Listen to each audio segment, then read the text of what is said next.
Hello guys, and welcome to my lecture. Today we will be talking about managing director as the third organ of a company. You can recall from my first lecture, I told you that there are only two organs, and that's from section 87.1.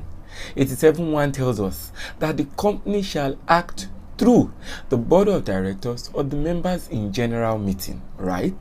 Or any officers who must derive its authority from the board of directors or the members in general meeting. Well, guess what? There is a third organ, and I'm going to walk you through today. So, the first place we'll be starting from would be section 88B of Cama. What does section 88B say? Section 88B tells us, unless otherwise provided in this act or in the articles, the board of directors may from time to time appoint one or more of its members to the office of the managing director and may delegate all or any of its powers to such managing director. You see, this is quite different. If you look at the tenor, although this is not enough, we are going to peruse through 3 sections. But this is the first one. It tells us that the board from time to time may delegate, may appoint first. After appointing, then may delegate all or some of its powers. When the board delegates all its powers, what do you think that would mean? And then when the board delegates some of its powers, what do you also think that would mean? But I told you from the beginning that this is not the only section.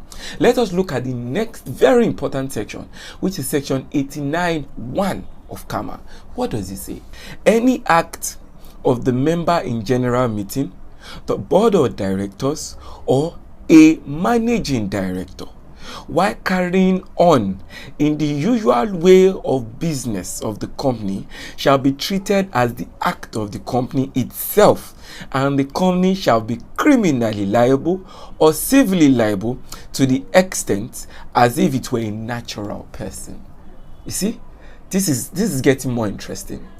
Now, when we started with 88B, it says, you can appoint, and after you appoint, you can delegate. But you see, when we get to 89.1, it tells us that the board of directors, the members in general meeting, and the managing director can act, and their act will be regarded as the act of the company, such that where that act leads to a criminal liability or a civil liability, that civil liability is imputed on the company. You see, when we read 87.1, it says that the company shall act through the board or through the members or through officers who shall derive authority from. If they don't derive authority from the board of directors or the members in general meeting, then their act will not be said to be the act of the company. But the managing director here has been erased a little bit. Can we say he is an organ yet? Let us now look at section 91 to answer that question. Section 91 says, except as provided in section 89 of this act, the act of an officer or agent of a company shall not be deemed to be the act of a company unless the company, acting through its members in general meeting, its board of directors, or its managing director, shall have expressly or impliedly authorized such officer or agent to act in the manner. You see, I told you that this is a very, very beautiful thing. When we started from 88B, he said, you can appoint, then delegate either all or any of the powers of the board of directors. Then we went a little bit to 89.1. Then it tells us that the act, not only of the board, not only of the members in general meeting, but the act of the managing director will also be regarded as the act of the company, such that where there is a civil liability or a criminal liability due to the act of any of these 3 organs, then it will be imputed on the company as the liability of the company. Now, we now got to section 91 that tells us that where any officer acts, his act shall not be deemed to be the act of the company except he has been authorized by not only the board of directors, not only the members in general meeting, but also the managing director.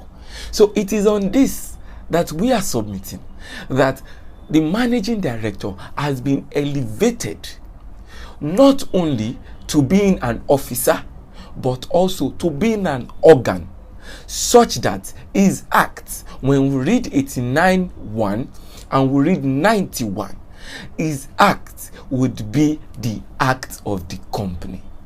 Do you understand? So in my next lecture, I will be discussing the recalcitrant clause. This is also a very beautiful clause for me in the Cama. That is section 87.4. See you.